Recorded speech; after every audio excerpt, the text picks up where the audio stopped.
Hey guys, welcome back to my channel. In today's video, I'm going to show you how to change voice in Google Translate on your iPhone. It's really simple, so let's get started. First, you need to open Google Translate app in your iPhone and make sure you are connected with good internet so the voice option loads properly. At the top, choose the language you want to translate between, for example, English to Nepali or French to English. The voice option depends on the language you pick. To change the voice, you must first create a translation, type a word or sentence in the text box or type the microphone icon and say something. Once the translation appears, you will see a speaker icon next to it. Once the translation appears, you will see a speaker icon next to it. Google Translate doesn't let you choose voice inside app directly. Instead, it uses your iPhone system voice for the language. Here's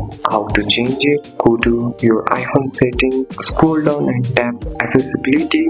Scroll down, search for spoken content. Tap on that. Tap on voices.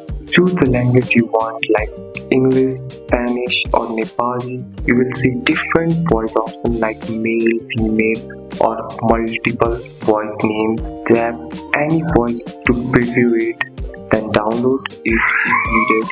Once you select a new voice, Google Translate will use the voice when reading translation.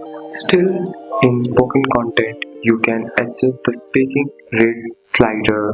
Move it left to slow the voice down or right to make it faster. This is also effective Google Translate. Now go back to Google Translate app, type something again and tap to speaker icon. You will hear the new voice you selected from your iPhone setting. And that's it. That's all for today's video guys. If you found this video helpful, drop a like and subscribe for more videos. Thanks for watching. See you in next one.